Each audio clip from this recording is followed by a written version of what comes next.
Shannon. I'm Herman. I'm Somna. And we're here with Neon Owl at Dreamstate. So we were chatting a little bit before we got started, and you were letting us know like how you feel after your set, after your meetup. There's all this adrenaline that's in your system, and you have this like very specific feeling. So talk a little bit more about that. I guess I'm just adrenaline's just going through me right now. Things are like flying around. I'm just like riding the high from playing my set, just having a really good time. Yeah. What's your plan? What are your plans for the rest of the night? I think just to check out some more sets, unwind, network, talk to some people, maybe eat some food. Okay. What are you hoping to get food wise? I don't know. I had the Dream Burger yesterday, and it wasn't a nightmare. It was so it was pretty decent. I was okay with it. Okay, good to know. I haven't eaten either yet, so I'm trying to get ideas for myself. Yeah.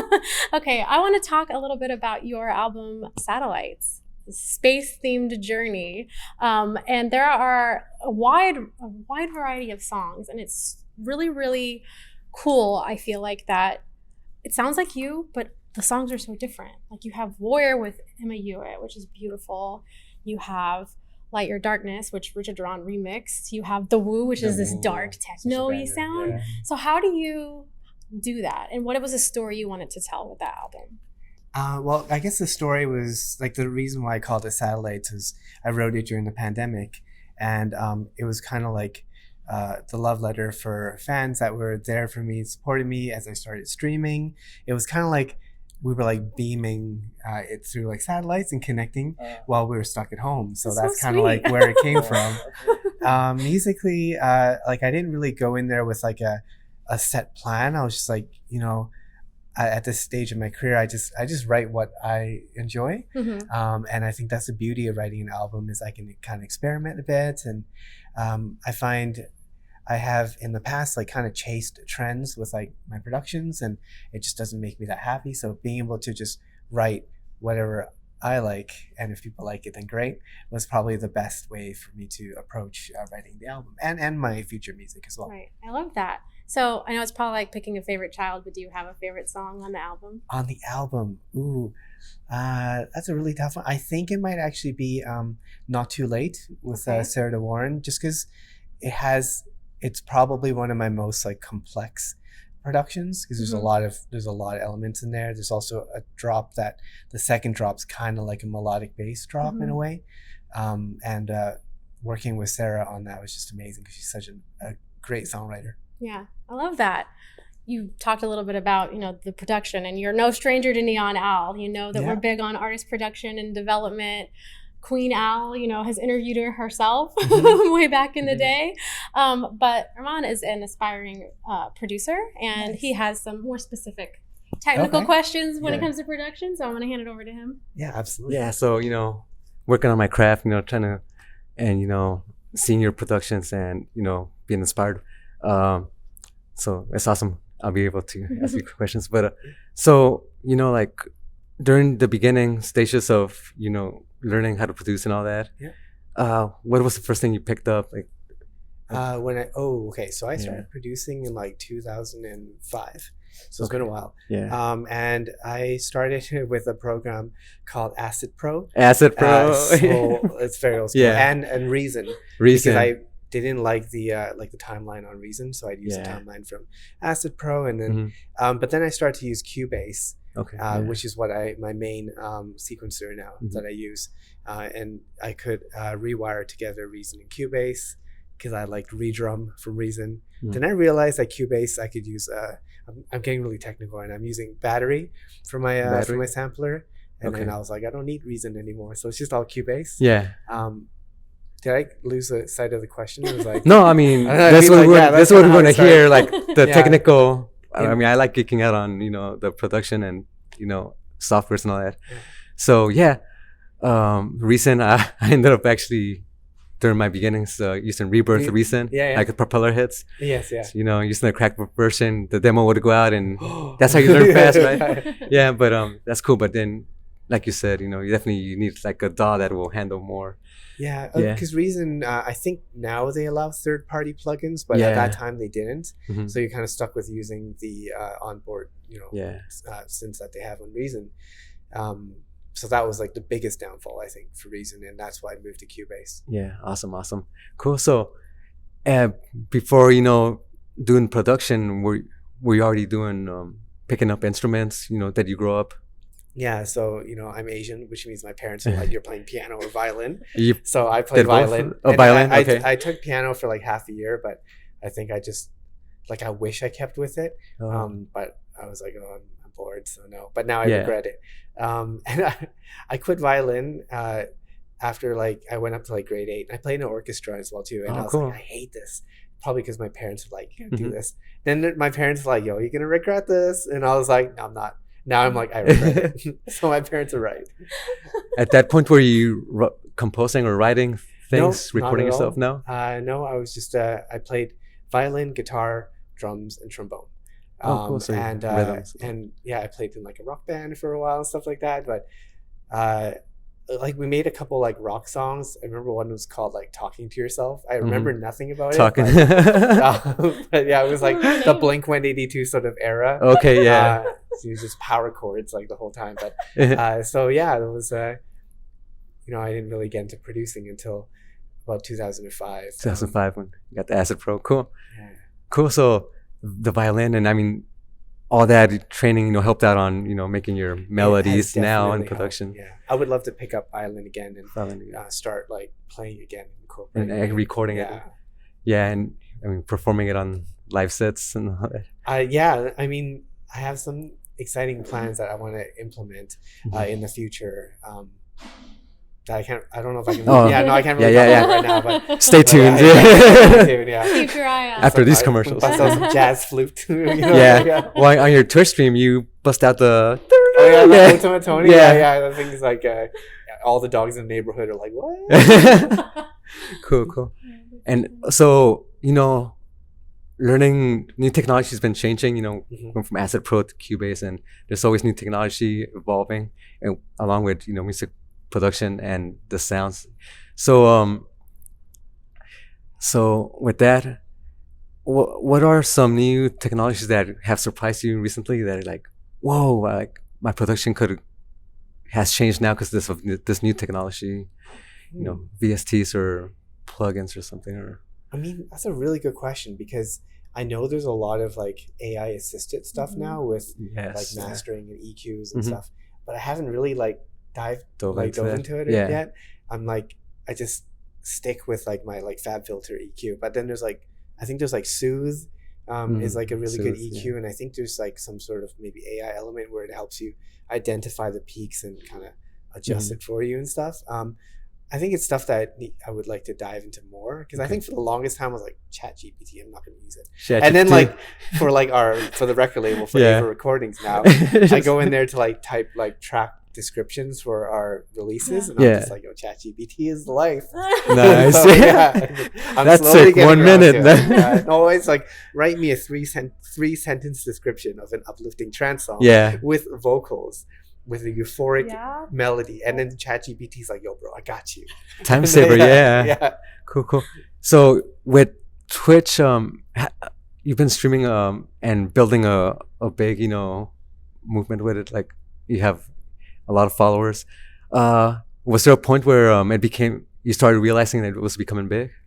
I think it's like during the pandemic when started to get more and more people in, and there were people. I have had some amazing support on there. Just I think like one of the biggest moments is I had a power outage during my stream, and my studio monitors like blew up, like they like fried, and I was like right before I had to stream. So then I went on the stream, started streaming, and I told everyone, I was like, yo, my monitor's like fried. It's gonna cost so much to fix them. Yeah. And then everyone donated money and paid for my repairs. And sweet. I think it's like things like that where I'm not like, oh, I've made it on Twitch, but it was like, hey, this is like such a great community. You built a family. Right. Yeah, it's like a family, they like support a community. Art, and I think that for me is like making it. When you have people that like follow you and care for you, just like you can provide some like comfort and entertainment to them as well too. I think that's where it's like, okay, it doesn't matter if there's like only like 10 people in here or like a couple hundred.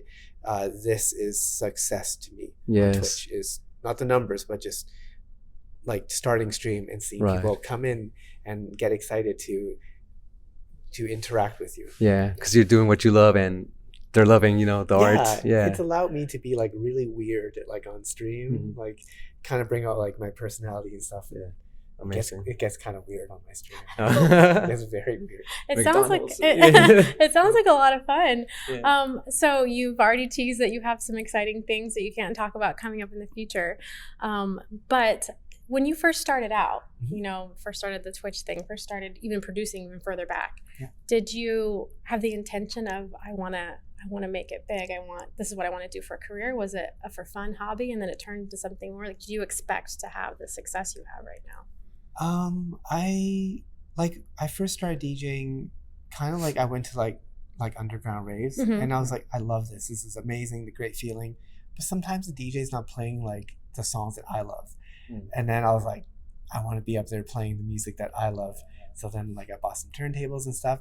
I think it intended to be kind of like, I guess like in a way I wanted to be up on stage to perform. So yes, I was thinking like I would love for this that to was be a goal. career. It was a goal, yeah. Right. Maybe not like career, but it was a definite goal. And from there, like I didn't start off producing trance or as Somna.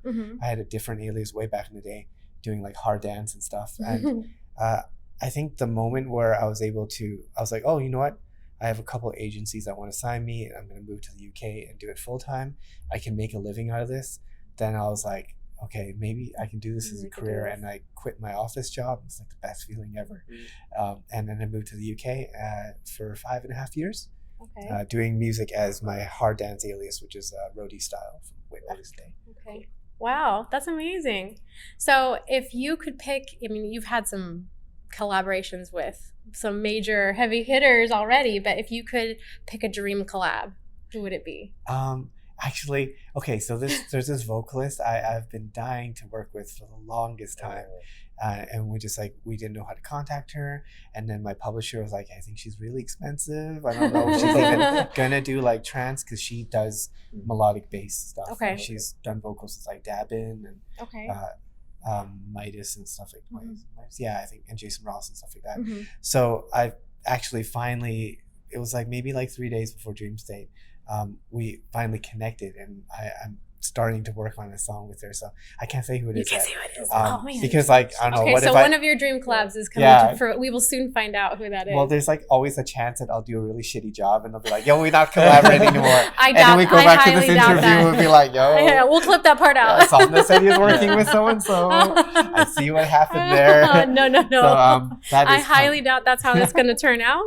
I can't wait to find out who it is. Yeah, but there are some exciting. amazing like producers as well too. Like I got a chance to do a collab with Orjan Nilsson, and like he's just like a wizard, and that was so much fun. We and talked to him yesterday. He's such a great guy. He's so funny. Yeah. He is so funny. He's a great guy. So working with him was fantastic, and I mean, like there's so many artists out there that bring something fresh to their sound that if I work with them, it would be really fun. So many of them I haven't had a chance to, or maybe even haven't contacted them yet.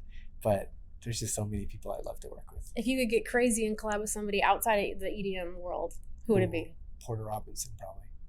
He's still in the EDM world though. Yeah. Like no like pop rock, completely outlandish collaborations. Oh my God, what's her name? I think it's the girl that sang with Eminem. Is it like Skylar Grey or something like that? Okay, Skylar Grey. Yeah. She's done some EDM songs too, though. She has. Yeah. She's worked with like Cascade and stuff. Do I need a doctor check? Yes. Yeah. I would love to work with her. Amazing songwriter. Lost an earring here. I'm just gonna take them both off. Interview's getting crazy. Interview, I don't want to look like a pirate. Maybe next thing you know, knocked it off. I can't put it back on. Studio. Well, okay. So we like to close out with some silly, funny questions. You know, we've been pretty serious. Talked about production. Talked about really important things. Talked about Dreamstate. But we'll ask some silly questions to close out the interview. So, what is your favorite fast food chain? Arby's. Really? Yeah, That man. is so Yo, unique. They got the meats. They got That the is meats. so unique. I never in a million years would have expected that. You're probably I- like, oh, this guy's probably gonna say In-N-Out. No, Arby's. Arby's. I love their curly fries. I think they're severely underrated. Oh, they're fire. I They're know, they fire. really are. Yeah. So if you could, kind of along that vein, if you could pick your last meal on earth, what would it be? Oh, that's a good question. Like, I love Arby's, but I think it would have to be like sushi. Sushi? What kind of sushi? I mean, I'm not super wild. I love my salmon and tuna, so just like some like bluefin tuna and some Okay. salmon, and I'd be like, yeah. If you could travel anywhere in the world for vacation, where would it be? I love Japan. Like, Okay. I Oh, love yeah. Japan. I've been there. I've been to times. Japan once and it was amazing. Yeah, I'm playing there next month actually in Mhm. Osaka, and I'm so excited. They're just such amazing people, great crowds. Yeah. The food there is amazing. It's beautiful. The food is amazing. Everything's so clean. That's- Like, that was Yeah. the first thing I Yeah. noticed when we were in Tokyo. Was I was like, this is the cleanest city I've been to in my you're in the life. subway, and I'm like, I could lick the floor. Yeah, it's so It's so clean, clean. so Yeah. clean. You're walking out on the street, and they're not just sweeping the street; they're mopping Yeah. the sidewalks. They have like people mopping the sidewalks out in the Yeah. city. Yeah, I It's I so saw clean. little kids, like students, running around, like community thing, cleaning. I don't know if it was part of a school thing, but I saw that. I was like, that's pretty cool. They're out in the city just cleaning the streets. Yeah. Yeah. So, No, yeah, I love that. Good choice. Good choices so far. Yeah. If you could be any animal, what would it be? Probably a cat. A cat. I mean, like, Who else their said cat? agility is just. Who said cat? Everyone Someone said said cat. cat? Someone else said cat yesterday Yeah. because they wanted to be lazy. It was Giuseppe, I think. Was it? We'll have to go back and watch the interviews, but I think Giuseppe said he wanted to be a cat too, if I remember I have a correctly. Someone cat. else said cat. So I have a maybe- cat, and she just like has it good. Like, and also like, she is agile. Like, she like can parkour. So you can be quick when you want Yeah. to, but you mostly just want to be taken Yeah. care of and Yeah. rest. Yeah. That's a good answer. Okay, bringing it back down to reality a little bit. What are you the most grateful for in this moment? I mean, the sort of standard thing to say is like the fans that come up to my shows, Dreamstate for booking me. I think also I like my manager. Her name's V. My agent Amanda and Chris, who All got me the amazing. show. You have but, an amazing team. like, V has been my manager for like 4 years now, and she has like fought for me so hard in every sort of like situation. I've just been in really shitty situations, and she just like fights for me. She ends up getting like a lot of flack for it, because as most managers do Mhm. when they fight for their artists.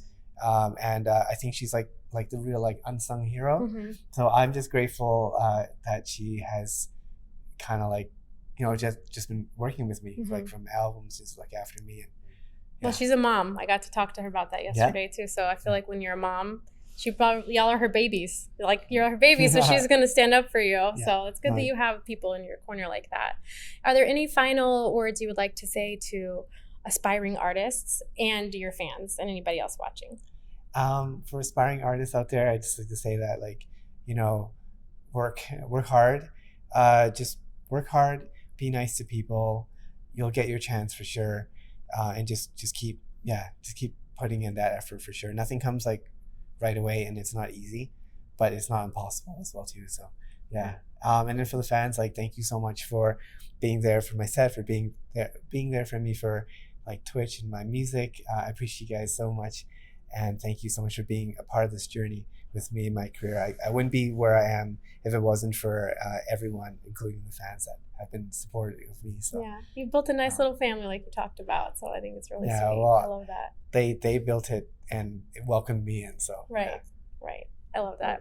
Well, thank you so much for sitting down with us. I My hope you have a pleasure. good rest of your dream state. It's nice to sit down. Like, my legs are like, so really, you're doing You're me a welcome favor. for providing the opportunity then. We're just gonna sit here for the next like Thank couple you, and hours you're and maybe take a welcome. nap. So another station for you. The cat, Yeah, yeah. the cat part is about to kick in. Yeah. All right. Well, thank you so much. Appreciate this. We'll yes. appreciate it so much. My pleasure. Hi, guys.